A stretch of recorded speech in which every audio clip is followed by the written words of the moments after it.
Well, tough shoes to fill. Good morning.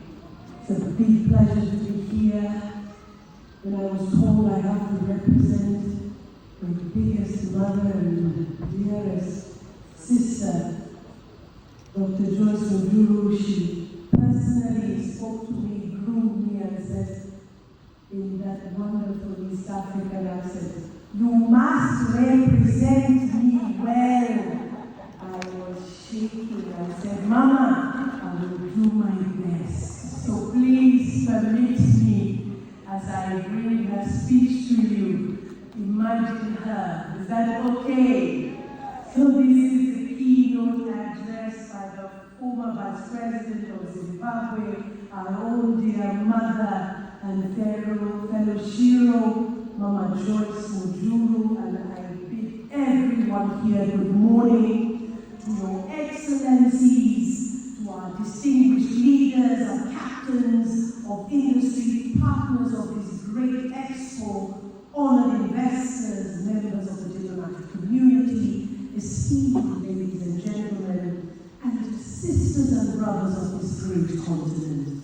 It's a profound honor to stand before you here in Abuja, a city of commerce and courage, a meeting point of Africans' ambitions and hope.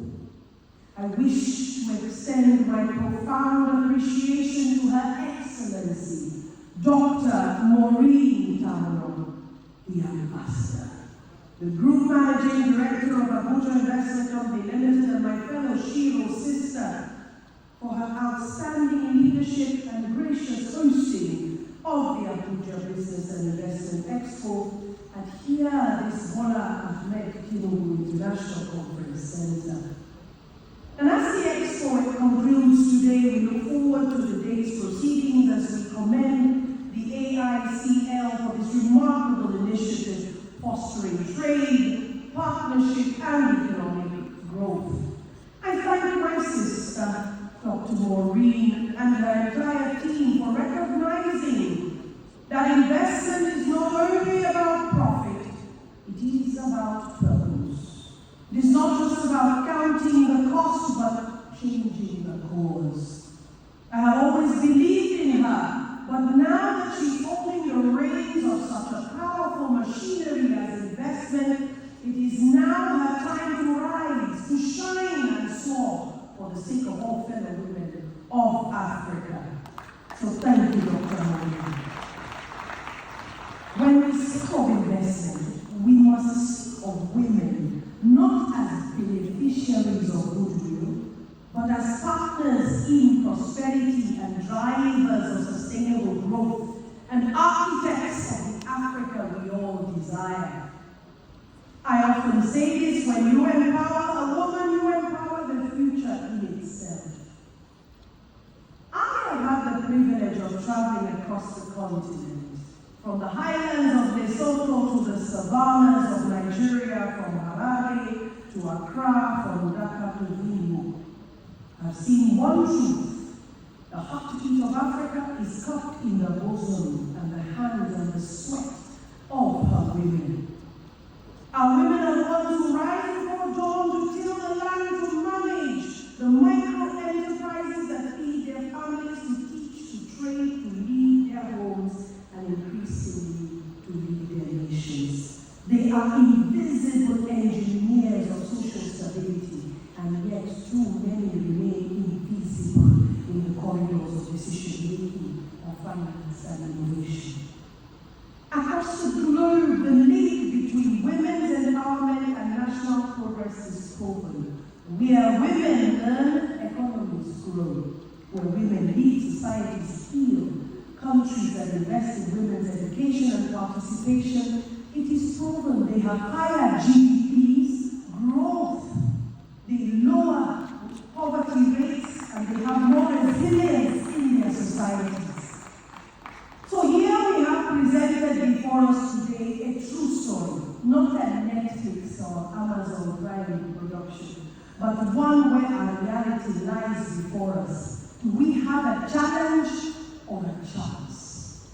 The challenge is the persistent gap in access to technology to finance, to education beyond primary levels, but the real chance, yes, the chance to create an unparalleled opportunity to turn that gap into growth.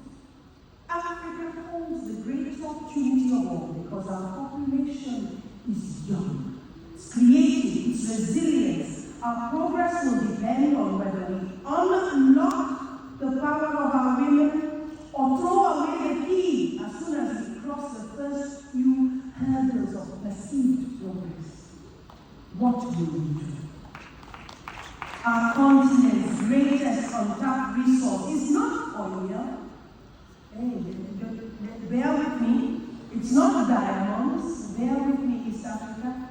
It's not gold, which just threw over the $3,000 mark. 1 ounce over $3,000. No. It is the potential of our women waiting to be given full access. We must not stop at education being just available, but accessible, inclusive, of digital literacy, financial inclusion, vocational skills, and pathways into leadership positions. We mustn't feel we have achieved when we open a microcredit financial institution in the villages and towns.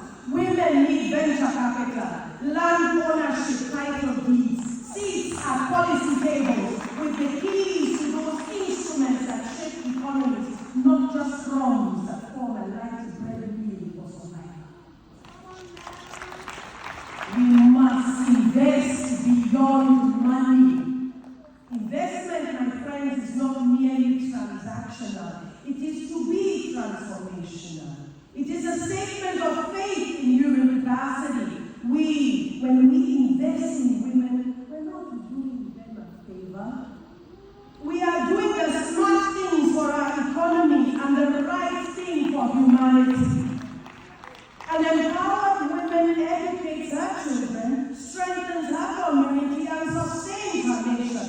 Women reinvest up to 90% of their personal earnings into their families, their society. That is not charity, that is strategy.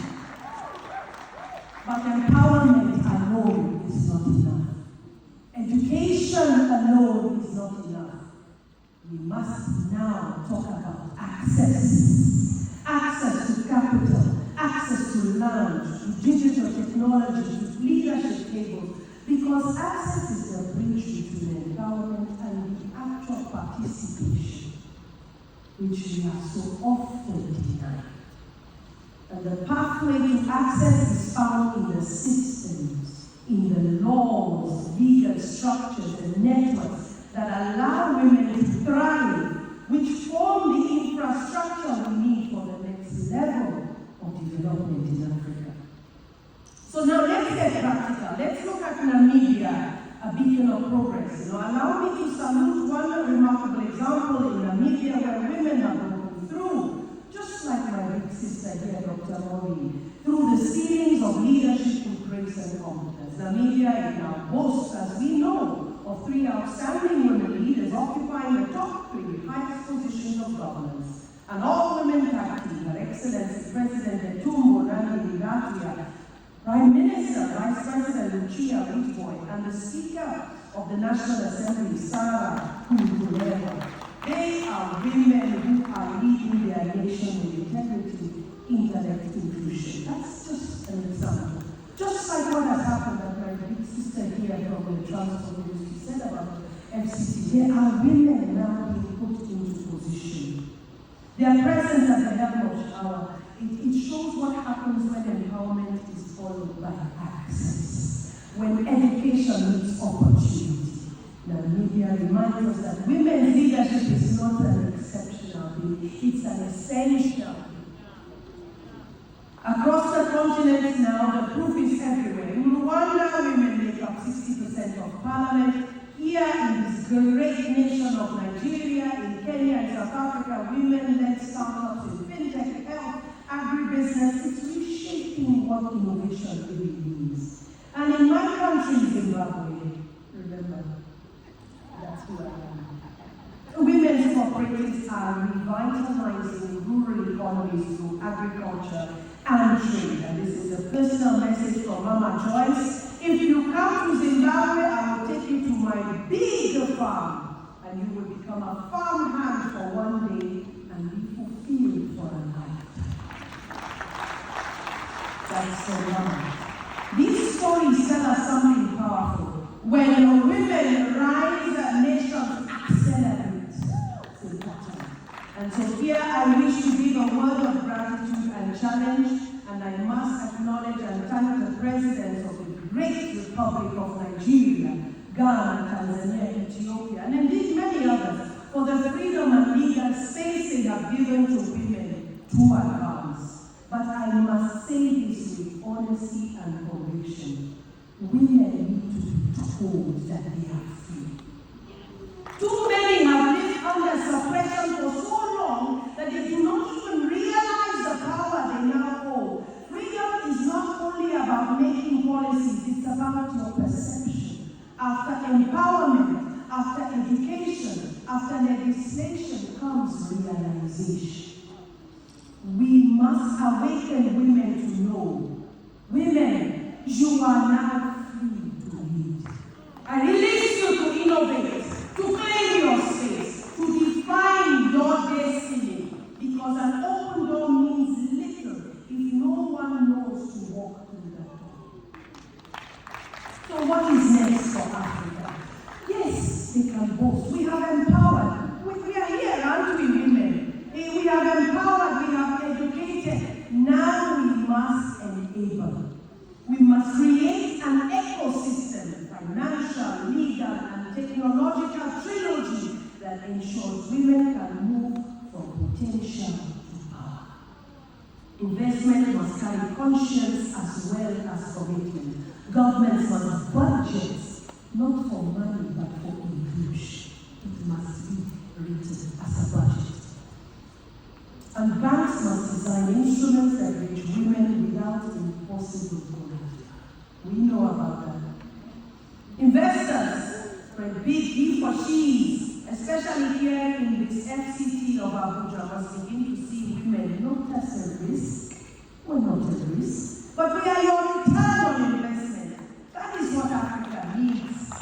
The wealth of that next generation will not be counted in those commodities that you give a lot of people targets, commodities.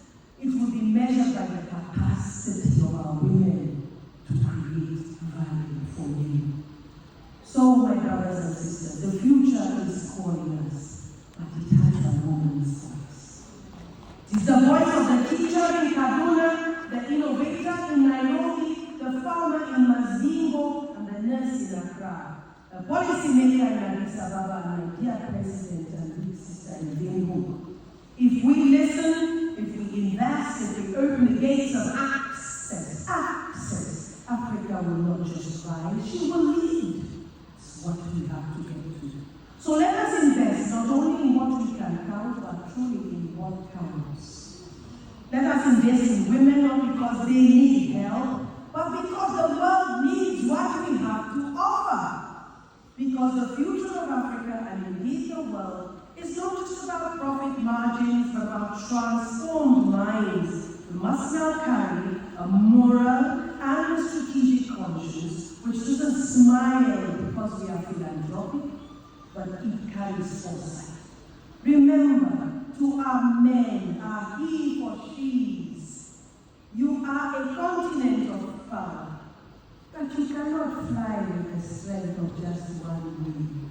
So bring us on board, side by side, to a new Africa that must lead in this century. We will be Africa that invests in women's full participations, in boardrooms, not backrooms, in mechanized tractors, not tilling the backyards, and in policy discussions, not just sitting on a community bench having meetings.